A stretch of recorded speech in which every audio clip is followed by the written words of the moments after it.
우리가 좋아하는 찬송 중에 이 믿음 더욱 굳세라 라고 하는 찬양이 있습니다. 그 가사, 그 찬양의 2절에 이런 가사가 나와요. 주님이 뜻하시는 일 헤아릴 수 없지만아, 이렇게 나온단 말이에요. 여러분들이 만약에 이 가사를 쓰신다 그러면 어떠한 상황에서 이 가사를 쓰실 것 같으세요? 일단은 마음속으로 등 따시고 평안한 상태에서 이 가사가 나오진 않겠죠. 대부분이 아마 이루 말할 수 없이 큰, 이해할 수 없는 그런 어려운 문제들이 생겼어요. 그리고 그 어려운 문제들을 내가 해결하기 위해서 몸부림을 치는 거예요. 근데 그 몸부림을 치고 있는데도 불구하고 그 문제가 해결이 안 되는 상황인 것 같아요. 그래서 내가 지금 이해가 안 되는 거예요, 이 상황 자체가. 그 정도로 어려운 상황 속에서 이 가사가 쓰여졌을 거라 우리가 능히 추정이 된다 이겁니다. 그럼 이제 질문이 하나가 되는 거예요. 하나님에게 있어서 우리는 어떤 존재인가요? 요즘 뭐 TV 프로그램 제목 보지는 않았는데 TV 프로그램 제목 하나에 뭐 이런 게 있더만요. 금쪽 같은 내 새끼. 있죠? 지나가다 봤어요. 하나님에게 있어서 우리가 금쪽 같은 내 새끼 아닌가요? 뭘로 보면 우리가 금쪽 같은 내 새끼라는 걸 알 수 있어요? 아니, 근거가 있어야 될 거 아니겠어요? 그냥 우리가 주장하는 거예요? 하나님 내가 금쪽 같은 당신 새끼죠? 이거 주장하는 거예요? 근거가 있어야죠. 뭐를 근거로 우리가 하나님의 금쪽 같은 내 새끼라고 할 수 있을까요? 그렇죠. 하나님이 당신의 유일하신 아들을 우리 대신 내줬잖아요. 그러니까 하나님에게 있어서는 당신의 유일하신 아들, 그 독생자 예수 그리스도가 우리의 몸값이 된 거란 말이에요. 그러니 하나님에게는 정말로 금쪽 같은 내 새끼가 틀림이 없죠. 그런데 그렇게 귀한 주의 자녀를 그 말할 수 없는 탄식의 골짜기에 왜 두실까요? 아니, 거기서 좀 끝내주시지. 아니, 그런 게 아예 없게 해주시지. 그런 상황 자체를 좀 없게 해주시지. 왜 하필 그런 상황 속에 넣어 놓으시고 있을까요? 하나님이 능력이 없어서 그럴까요? 그렇지 않겠죠? 우리가 믿는 하나님 어떤 하나님이세요? 전지전능하신 하나님이란 말입니다. 그래, 능력이 없는 것도 아니실 것이고. 또 하나는 우리를 보시고 공감 능력이 떨어져서 그럴까요? 이걸 소시오패스라 그러나? 하나님이 우리를 보시는데 우리가 당하는 아픔과 어려움과 괴로움들이 공감을 못 하시니까 그렇게 내버려 두실까요? 한번 확인해 봅시다. 히브리서 4장 15절. 히브리서 4장 15절입니다. 유명한 말씀이 있어요. 히브리서 4장 15절 읽어보겠습니다. 우리에게 있는 대제사장은 우리의 연약함을 동정하지 못하시리가 아니요 모든 일에 우리와 같이 시험을 받으신 이시로되 죄가 없으시니라. 하나님께서 우리의 연약함을 동정하지 우리의 연약한다는 걸 이해하신다 이거예요. 우리의 아픔과 이런 것들을 모두 이해하신다고요. 어떻게 해서 그걸 이해하게 되셨어요? 우리와 같이 시험을 당해보셨단 말이에요. 육체를 입고 이 땅에 오셔가지고 이 백성들이 어떤 순간에 아픈지, 어떤 순간에 외로워지는지, 어떤 순간에 답답해지는지 당신께서 다 경험하셨다 이겁니다. 그렇기 때문에 우리 주 예수 그리스도는 우리의 아픔에 대해서 공감하신다? 공감 못하신다? 공감하신다 이거예요. 그래서 그 복음성가도 있던데 공감하시네. 뭐 그런 찬양이 있을 정도로 공감하신다 이겁니다. 그러니 능력도 있으시고 공감도 하심에도 불구하고 왜 그렇게 어려운 상황 속에 성도들을 놓아두실 때가 있을까? 그게 오늘 저와 여러분들이 이 한나의 기도를 가지고 찾아야 되는 이야기가 된다 이겁니다. 우선 한나라는 사람의 상황을 좀 살펴볼게요. 한나에게는 긍정적인 상황이 3가지가 있고 부정적인 상황이 3가지가 있습니다. 우선 그게 긍정적인 상황이라 그런다면 그 부자입니다. 뭐를 보면 그가 부자라는 걸 알 수 있냐면 성경에서 한 3가지 정도를 추정할 수 있어요. 일단 첫 번째, 그 남편이 엘가나인데 엘가나에게 부인이 2명이 있어요. 이게 부자의 근거예요. 이해되시죠? 네. 왜 이해가 돼요? 한 명 같이 사는 것도 힘들단 말이에요. 그거 많이 먹는단 말이죠. 근데 두 명이 있어요. 두 명이. 그러면 두 배로 먹지 않겠어요. 이거 옛날부터 부인이 두 이상 있는 거는 부자들이나 두는 겁니다. 지금도 마찬가지. 이슬람이 뭐 일부 다처제라 해가지고 뭐 지가 원하는 대로 다 둘 수 있는 게 아닙니다. 그의 재산의 정도에 따라서 두게 돼 있어요. 두 번째, 부자이고, 두 번째는 그가 남편이 엘가나가 믿음도 되게 좋아요. 꼬박꼬박 예배를 가요. 꼬박꼬박 예배를 가고, 이게 다 얘기 안 했구나. 더 있어요. 그 보면은 성전에 올라가서 제사를 지내는데 각 사람들마다 다 제 몫을 줘요. 제사를 드릴 수 있는. 너 헌금 이걸로 해? 너 헌금 이걸로 해? 너 헌금 이걸로 해? 이런 거 주기도 하고, 심지어는 나중에 한나가 아들을 낳고 그를 데리고 가서 하나님께 드리는 제사를 지내는데 그때의 제물이 소가 3마리예요. 소는 족장이 드리는 거예요. 족장이. 일반 백성들은 거의 양이나 염소로 해요. 근데 소가 1마리가 아니라 3마리를 드릴 수 있을 정도라면은 상당히 부자예요. 그런 사람이라 이겁니다. 두 번째, 그의 남편이 믿음이 되게 좋아요. 여러분 아시다시피 남편이 믿음이 좋다는 거 얼마나 큰 복이에요. 그래서 세상에서 제일 복 받은 사람이 우리 집 사모란 말이에요. 몰라서 그러지. 저보다 믿음이 좋을 수가 없어. 어쨌든 믿음이 겁나게 좋아. 그런 사람이기도 하고, 세 번째는 한나를 엄청 사랑해요. 그렇지 않습니까? 내가 당신에게 10아들보다 낫습니다. 이렇게 말해주는 남편은 제가 지금까지 저밖에 못 봤어요. 어쨌든 겁나게 부인을 사랑하는 사람, 이런 사람이 아주 긍정적인 것이 3가지가 있어요. 그런데 부정적인 것도 3가지가 있어요. 첫째, 그에게는 분인나가 있네.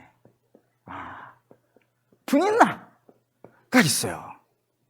이거 적이잖아요, 적. 있다 이거예요. 분인나가 자기 혼자 있어야 되는 곳에 분인나가 같이 있다는 건 얼마나 어려운 상황인 거예요. 그런데 두 번째는 더 어려워졌어요. 자기는 자식이 없는데 분인나는 자식이 있어요. 심각하게 더 어려워졌죠. 더 어려워졌는데 세 번째는 이 분인나가 그래도 사람이 좋아. 사람이 좋아가지고 나는 자식이 있고 얘는 자식이 없으니까 좀 위로해 주는 거예요. 그냥 이렇게 좀 배려해 주고 이해해 주고 이러면 오죽 좋겠어요. 그런데 이 분인나가 뭐 했다 그랬죠? 괴롭혔다고. 그래서 한나의 마음을 격분시켰다고. 격분시켰다는 단어를 보니까 말이죠. 어떤 느낌이냐면 이게 열렸다 이거예요. 완전히 열려가지고 부어버릴 정도가 돼버린 거예요. 그걸 미치고 환장할 정도를 만드는 거예요.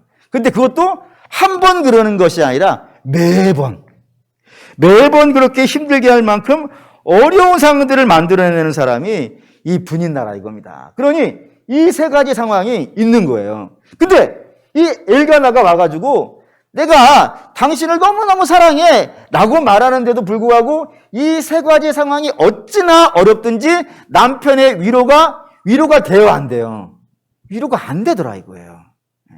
그렇게 좋은 말 해도 내가 10아들보다 당신에게 낫지 않습니까? 라고 얘기도 하기도 하고, 분인나에게는 재물을 하나 준다 그러면 한나에게는 재물을 갑절로 줬다고 했단 말이에요. 그 정도로 배려를 많이 해주는데도 불구하고 그의 마음이 얼마나 어렵든지 남편의 위로가 안 될 정도로 어려운 상황에 놓여 있는 여자가 한나라 이겁니다. 그런 이제 우리가 앞에 서론했던 질문이 되는 거예요. 왜 하나님께서 한나를 이렇게 어려운 상황 속에 두실까? 그 이유가 뭘까? 라는 질문을 할 수밖에 없는 상황이 된단 말입니다. 그 질문에 대해서 2가지 정도로 답을 해요. 첫째, 대의적인 이유가 있어요. 두 번째는 개인적인 이유가 있어요.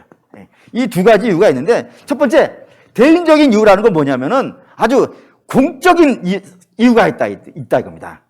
그러니까 모두가 어느 시대에든지 모든 사람에게 공통적으로 나타나는 대의가 이 한나에게 있다 이겁니다. 그게 뭐냐면 성경에서 어떠한 여자가 불임이다라고 얘기할 때, 불임이다고 얘기할 때는 그저 한 명의 여자가 애를 못 낳았다 정도의 이야기를 하려는 게 아닙니다.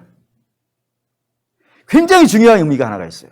그게 뭐냐면은 그 시대 자체가 소망이 없다 이거. 소망이. 불임이라는 건 소망이 없다 이거. 그렇지 않습니까? 소망이 없어요. 소망이. 이거잖아요. 한자도 여자가 남자를 좋아하는 게 아니란 말이야, 이게. 남녀 7세 동석. 그런 게 아니고 여자가 아들을 안고 있는 그림이에요, 이게. 예? 그러니까 이게 소망이 있는 거예요, 소망이. 근데 자식이 없다는 거는 미래가 없고 소망이 없다는 거예요. 그래서 성경에 자식이 없는 여자가 불임이 등장했을 때는 전부 그 시대가 어떤 시대라는 거예요. 소망이 없는 시대라는 걸 설명하기 위해서 불임이 등장한단 말입니다. 예를 들어서 성경에서 가장 유명한 불임 여성 하나가 등장했어요. 누구죠? 사라가 불임 여성이라 이겁니다. 그러면 사라가 살던 시대가 소망이 없는 시대라는 걸 설명하려는 거예요. 그러니까 어떻게 설명하냐면 하나님께서 태초에 천지를 창조하시고 아담을 지으시고 하와를 지어서 한 가정을 만들어서 민족을 번성시키기 시작했어요. 그런데 그 민족들이 죄에 빠져가지고 악을 행하기 시작했다 이겁니다. 그래서 하나님이 어떻게 하세요? 노아 시대 때 홍수로 싹 쓸어버렸단 말입니다. 그리고 유일하게 남은 사람들이 누구예요? 노아의 가족들이에요. 노아와 노아 부인과 노아의 세 아들과 그 세 아들마다 한 명씩 있는 부인 총 8명만 살아남았단 말이에요. 그러니까 이 8명은 우리가 살아남은 것이 누구 때문이라고 말할 수 있는 사람들이에요. 나머지는 다 죽었다니까요. 오직 이 8명만 하나님께서 방주를 짓게 하시고 방주 안에 들어가며 살았단 말이에요. 그러니 이 8명은 누구 때문에 사는 거예요?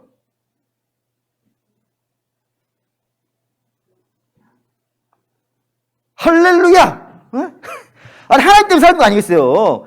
그러니까 내려가지고 배에서 나와가지고 제일 처음 뭐 하는 거예요? 제사를 지낸단 말이에요. 그래서 하나님의 구원을 노래하고 그렇게 되어진다 이거예요. 그러면 그 뒤에는 어떻게 살아야겠어요? 좀 더 가봅시다. 노아 시대 때 홍수가 일어난 원인이 뭐예요? 노아 시대 때 홍수가 많이 봤죠? 하나님의 아들들이 있단 말이에요. 하나님의 아들들이. 얘네들이 누구를 사랑했다고요? 사람의 딸들을 사랑했다고. 예? 그런데 이게 이렇게 사랑해가지고 홍수로 심판하신 거란 말이에요. 근데 싹 다 죽어버렸다가 이 사람들이 다 어떻게 된 거예요? 다 없어진 거잖아요. 그럼 이 사람들만 남았잖아요, 지금. 그럼 이 사람들이 어떻게 예배를 해야 되는 거예요? 오늘 이렇게 조용하시나요? 어떻게 해야 되겠어요? 예배를 잘해야겠지. 아니, 얘네들 때문에 못했다고 했잖아요, 지금까지. 얘네들이 없애줬으니까 얘네들만 남았으니까 예배를 잘해야죠. 근데 얘네들이 잘해요, 못해요? 못해요. 뭘 보면 알아요? 바벨탑.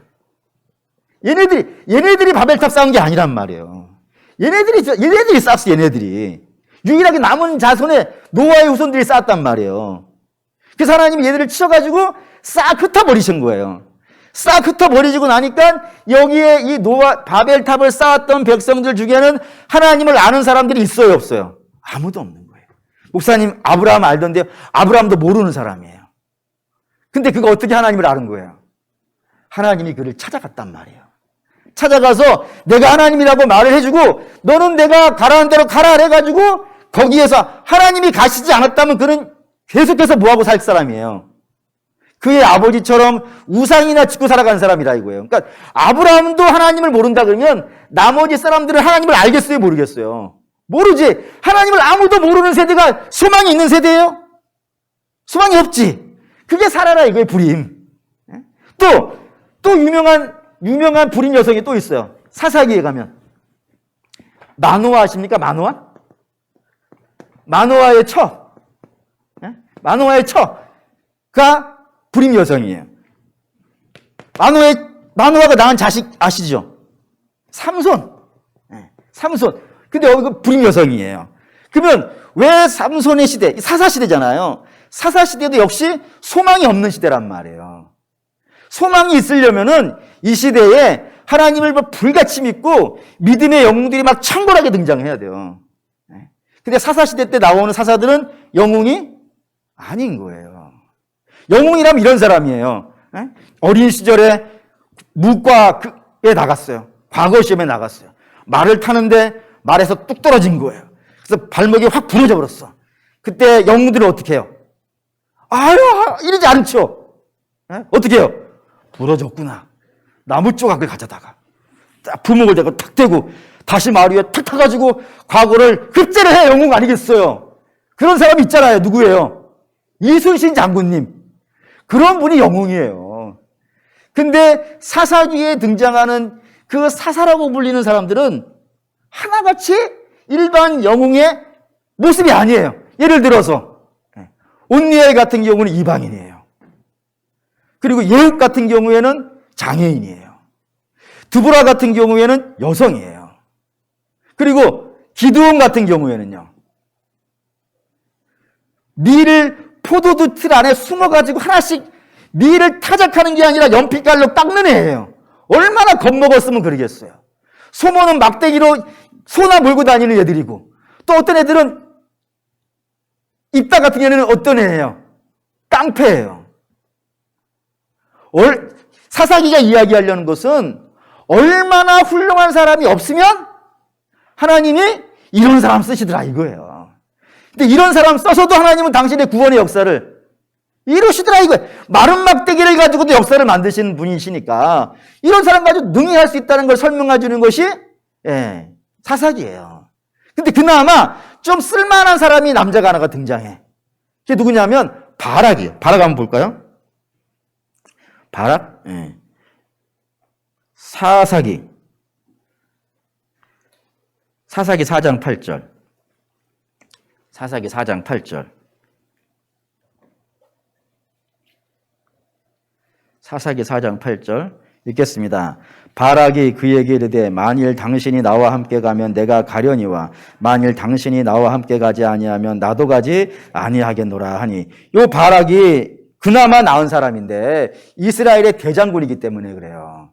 근데 그가 지금 당신이 가면 가고 당신이 안 가면 안 가겠습니다라고 말했을 때 그 당신이 누구냔 말이에요. 드보라예요. 아니 우리 여신도들 한번 생각을 해보세요. 대장군인데 당신이 가면 나 그 뒤따라 가겠어요.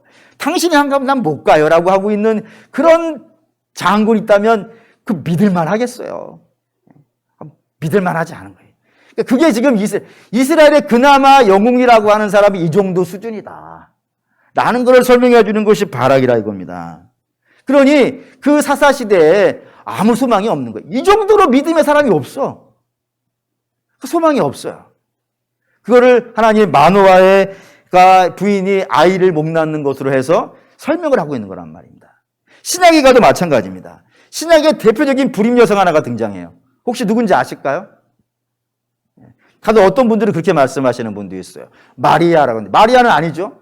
마리아는 결혼을 안 한 것이니까 그냥 애를 낳으면 이상한 거야. 그게 아니에요.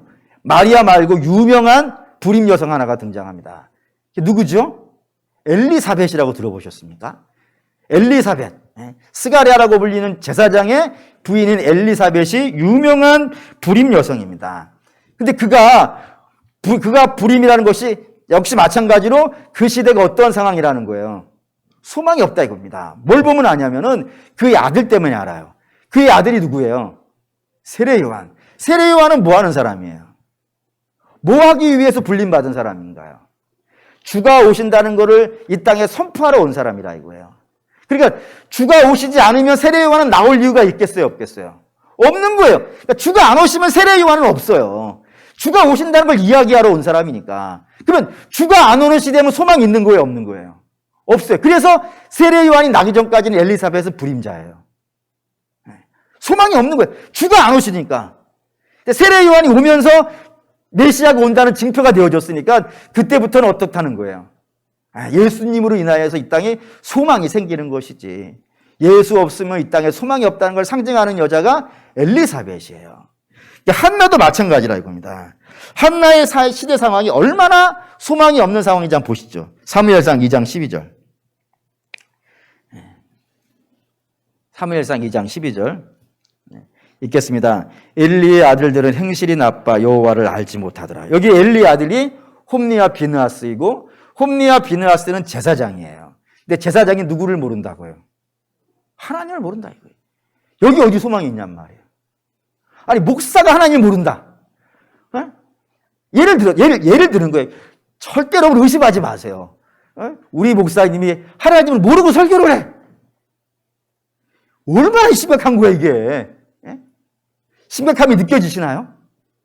그런데 홈리와 비느하스는 애들이 못났어. 원래 천성적으로 못났으니까 그렇다 칩시다. 뭐 홈리와 비느하스 말고도 제사장들은 많이 있으니까. 근데 그러면 그의 아버지는 누구예요?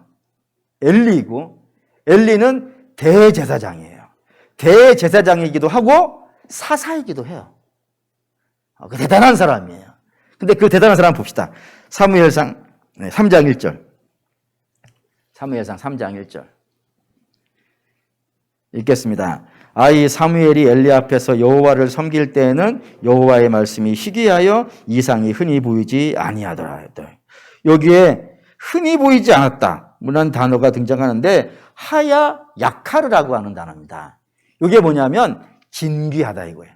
보석 같다 이거예요. 흔하지 않다. 뭐 이런 그런 단어. 그러니까 귀한 물건이라는 뜻이에요. 그러면 목사님 좋은 거 아닙니까? 하나님의 말씀, 하나님의 이상이 귀한 물건이 되어버렸다. 그 좋은 거 아닙니까? 라고 생각하실 수 있겠죠? 근데 여러분 그렇게 생각하시면 안 돼요. 이거 이렇게 봅시다. 아모스 5장 24절. 호세아, 요엘, 아모스 이렇게 나가죠? 다니엘, 호세아, 요엘, 아모스 5장 24절.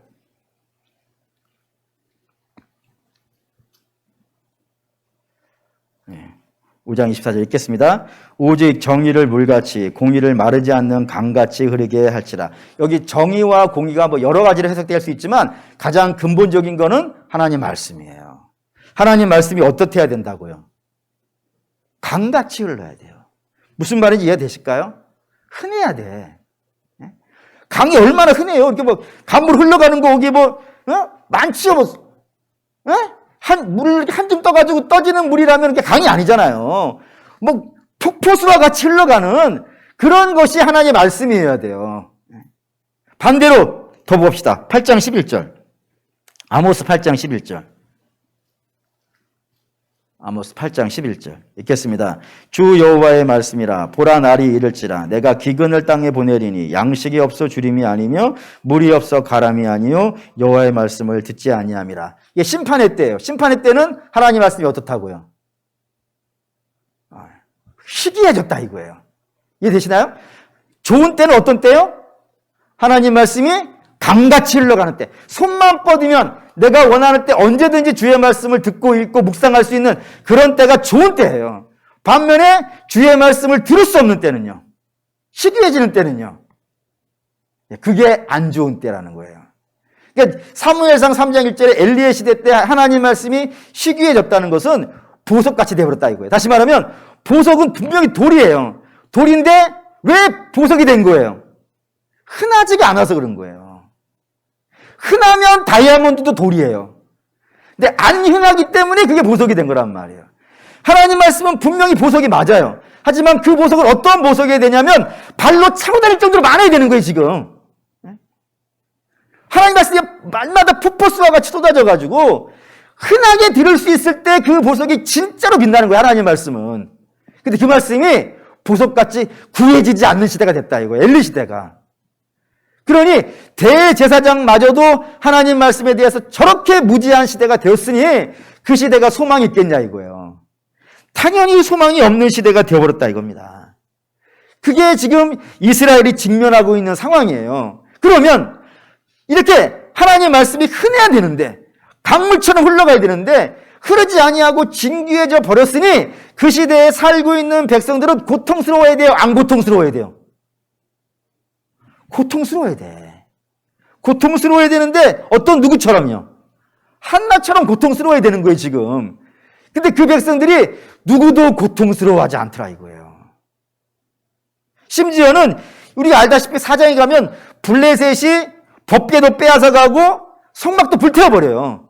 그러니까 누가 더 세진 거예요 지금? 분인나 어디 갔어? 지워버렸네. 얘가 지금 한나는 이스라엘이고 분인나는 대적이니까 블레셋이란 말이에요. 근데 누가 커졌단 말이에요 지금? 분인나가 블레셋이 커지고 있단 말이에요. 우리 법궤를 빼앗아가고 성막을 불태울 정도로 이쪽이 커졌단 말이에요. 원래는 얘네들이 안 커야 돼. 왜냐하면 다윗이 다 짓밟아놨거든. 다 짓밟아놨기 때문에 작은 거란 말이에요.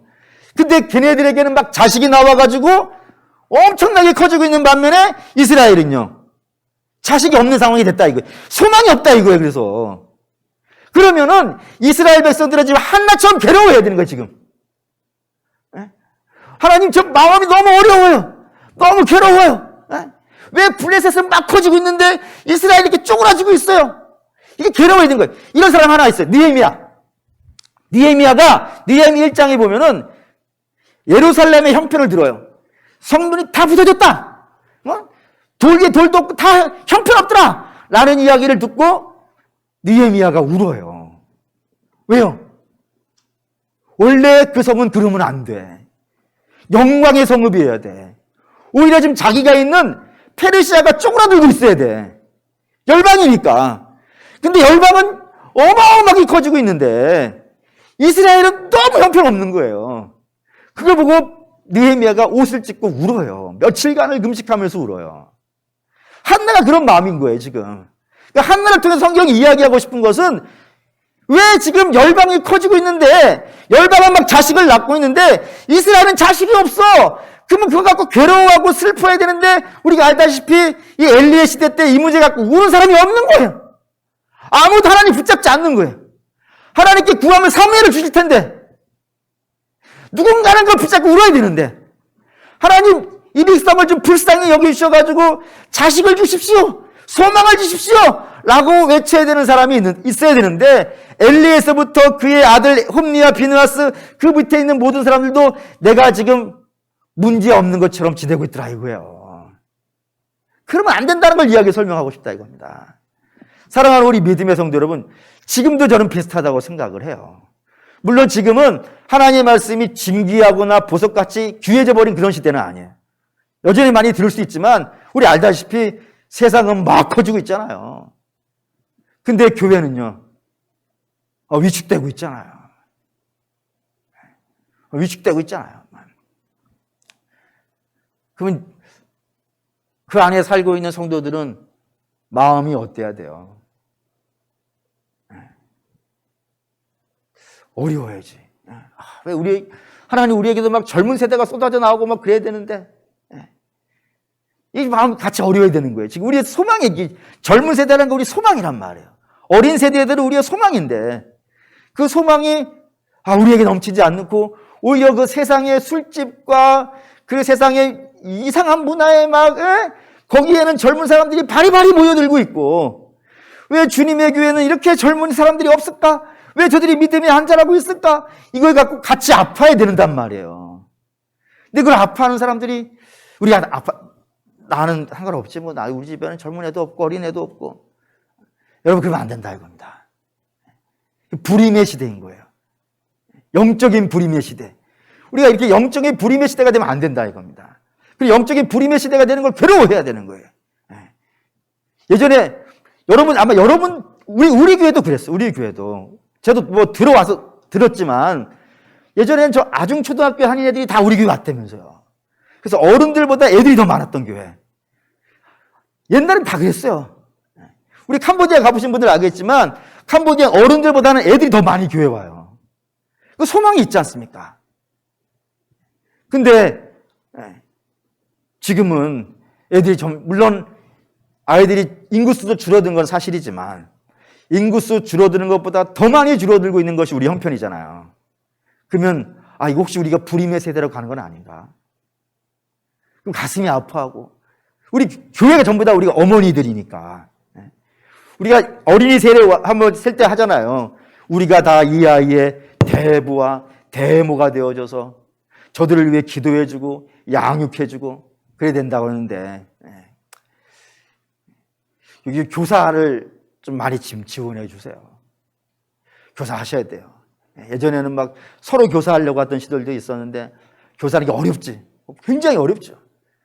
누군가를 그 말도 잘 안 들어보는 아이들을 가르친다는 건 상당히 어렵습니다. 하지만 그 말 안 듣는 애들이 우리의 기도와 섬김과 사랑으로 자라가지고 그때는 못 알아듣지만 어느 순간 푹 컸을 때 나중에 와가서 그 선생님이 붙잡고 울어준단 말이에요. 그런 시대가 되어줘야 되는데 힘드니까 자꾸 교회 학교는 저쪽에 가고 곤란하다 이겁니다.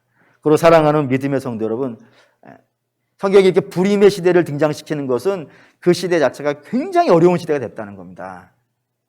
근데 그 시대를 우리가 하나님 붙잡고 하나님 우리에게 소망을 주십시오. 우리에게 아이를 주십시오. 라고 기도하면 하나님이 누굴 주신다고요? 사무엘 주신다 이거예요. 그리고 사무엘이 그 시대의 문제를 해결해.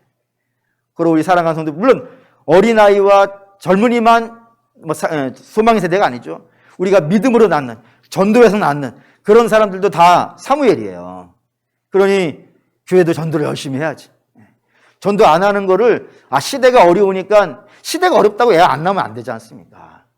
교회는 계속해서 새로운 믿음의 사람들을 양성해내야 된단 말이에요. 그러니 전도 안 하는 거를 우리가 좀 아파해야 돼 다.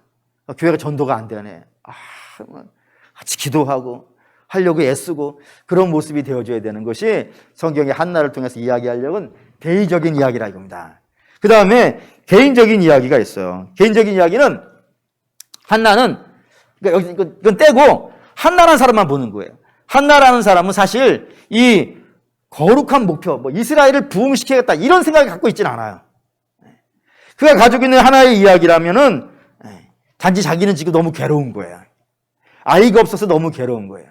그래서 그 아이를 위해서 기도하는 거예요. 그러니까 한나가 만약에 아이 문제가 그에게 걸려있지 않았다면 기도로 왔을까요? 안 왔을까요? 안 왔을 거라는 거예요. 근데 하나님이 때로 성도들을 기도시키기 위해서 문제 속에 있게 하세요. 그래서 기도로 기도할 수 있도록 자꾸 그리로 밀어넣어요.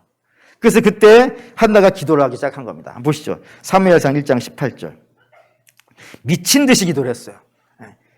오죽하면 엘리 대제사장이 술 먹었냐라고 이야기할 정도로 미친 듯이 기도를 했어요. 소리는 안 나지만 소리 없는 아우성 이런 거 있죠. 그렇게 기도했어요. 그래서 1장 18절 읽겠습니다.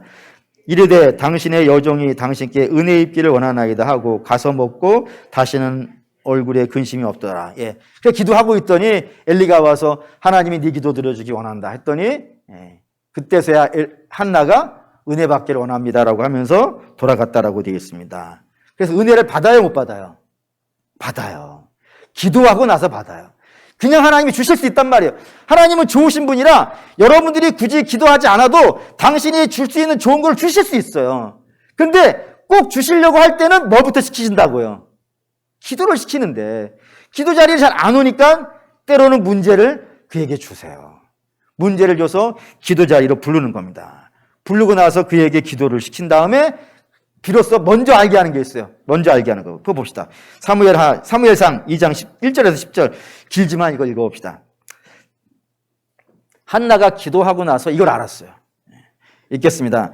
한나가 기도하여 이르되 나의 마음이 여호와로 말미암아 즐거워하며 내 뿔이 여호와로 말미암아 높아졌으며 내 입이 내 원수들을 향하여 크게 열렸으니 이는 내가 주의 구원으로 말미암아 기뻐함이니이다. 여호와와 같이 거룩하신 이가 없으시니 이는 주밖에 다른 이가 없고 우리 하나님 같은 반석도 없음이시로다. 심히 교만한 말을 다시 하지 말 것이며 오만한 말을 너희의 입에 내지 말지어다. 여호와는 지식의 하나님이시라. 행동을 달아 보시느니라. 용사의 활은 꺾이고 넘어지는 자는 힘으로 띠를 띠도다. 풍족하던 자들은 양식을 위하여 품을 팔고 줄이던 자들은 다시 줄이지 아니하리로다. 못하던 자는 7을 낳았고 많은 자녀를 둔 자는 세약하도다. 여호와는 죽이기도 하시고 살리기도 하시며 수월에 내리기도 하시고 거기에서 올리기도 하시는도다. 여호와는 가난하게 하시기도 부하게 하시기도 하시며 낮추기도 하시고 높이기도 하시는도다.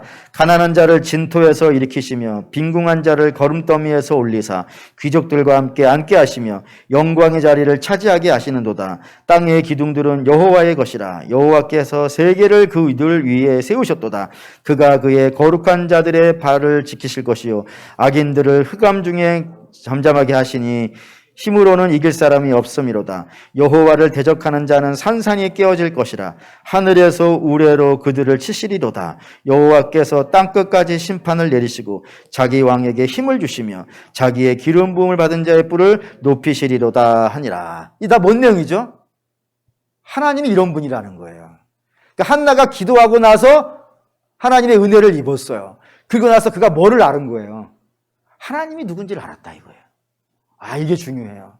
여러분, 우리가 기도하고 나면은 하나님이 당신이 누군지를 우리에게 알려주세요. 그전에는 잘 몰랐어요. 하나님 얼마나 위대하신 분인지, 얼마나 대단하신 분인지. 그걸 알지 못했는데 이 기도하는 것으로 인하여서 은혜 입음으로 인하여 하나님이 어떤 분인지를 알았어요. 그리고 나서 두 번째, 2장 18절에서 19절. 사무엘상 2장 18절에서 19절. 읽겠습니다. 사무엘은 어렸을 때 세마포 에봇을 입고 여호와 앞에서 섬겼더라. 그의 어머니가 매년 드리는 제사를 드리러 그의 남편과 올라갈 때마다 작은 겉옷을 지어다가 그에게 주었더라. 그렇게 해서 얻은 사무엘을 하나님 전에다 놨어요. 그리고 엄마는 집에 갔지. 집에 가서 날마다 뭐 했다고요? 아들 옷 지었다 이거예요. 그 옷을 지을 때 엄마의 마음이 어땠을 것 같으세요? 그냥 뭐 아무 생각 없이 옷 찢고 있겠습니까? 저는 이렇게 생각해요. 뭐 저희 어머니 모습 느끼는 건데 그 아들 옷을 준비하면서 기도하지 않겠습니까?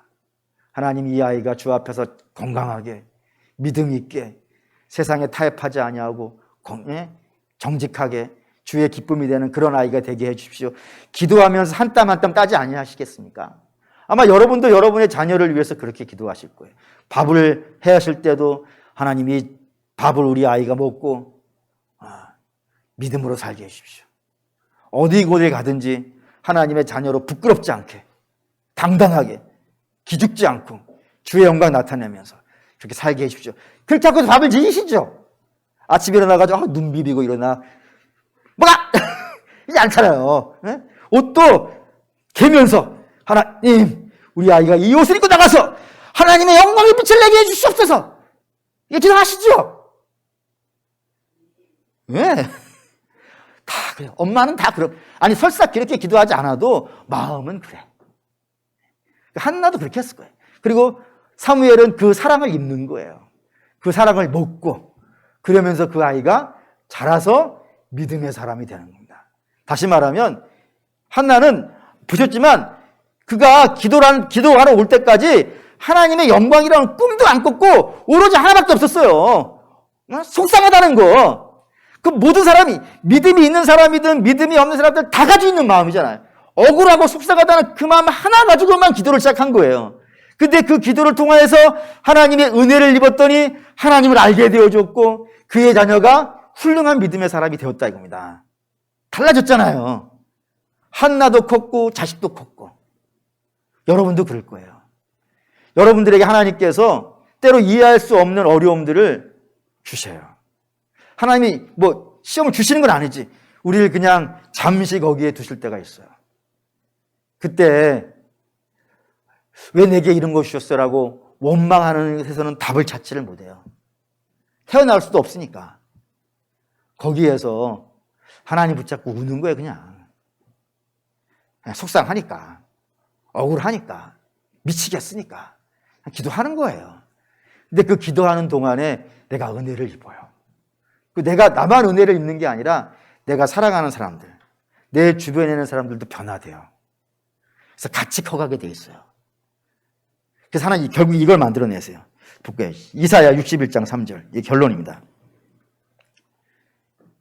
이사야 61장 3절. 이사야 61장 3절. 하나님 역사하시는 방법. 하나님이 이 땅에서 대표적으로 일하시는 방법입니다.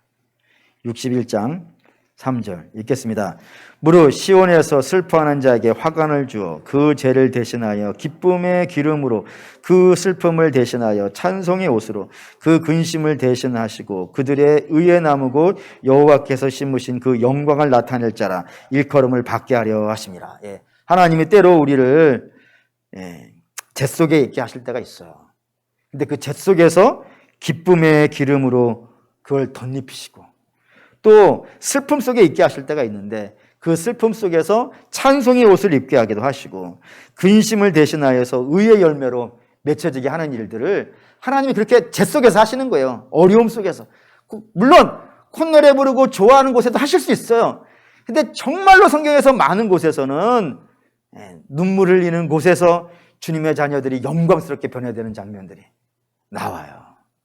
마치 도자기가 불 속에 들어와서 청자가 되어 나오듯이 하나님 불로 연단하시는 걸 통하여서 당신의 백성들을 영광스럽게 만들어내시고 그 주변도 새롭게 만드시는 그런 일들을 하시더라 이겁니다. 그러니 한나가 그렇게 됐고 우리도 마찬가지로 그렇게 돼야 될 줄로 믿습니다. 속상해 하실 수 있어요. 물론. 하지만 분명한 건요. 그 광야를 주와 함께 지나온 자들이 어디에 들어가는 거예요? 가나안에 들어가는데 자기 혼자 들어가는 게 아니고요. 이스라엘과 같이 들어가요. 우리 하나님이 저는 그거를 지금 이 불임 여성을 통하여서 증명하고 계신다고 봐요. 여러분도 그럴 거예요. 여러분도 속상한 문제를 가지고 하나님 앞에 나가면은 하나님께서 물론 어떤 경우에는 내일 그걸 들어주실 수도 있어요. 하지만 어떤 경우에는 좀 시간이 걸릴 수도 있겠어요. 근데 분명한 것은 우리 하나님은 살아계시고 우리 하나님은 역사하시고 우리 하나님은 반드시 당신이 원하시는 모습으로 결말을 지으실 거죠. 그럼 그게 될 거예요.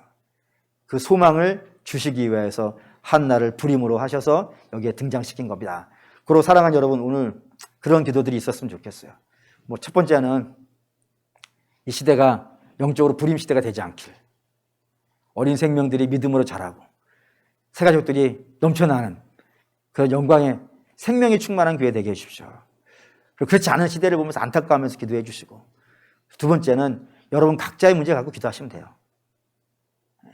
무엇을 기도할까 염려하지 마시고 속상하면 속상한 걸로, 억울하면 억울한 걸로 하십시오. 하나님께서 은혜를 베푸시기를 소망합니다. 찬양할게요.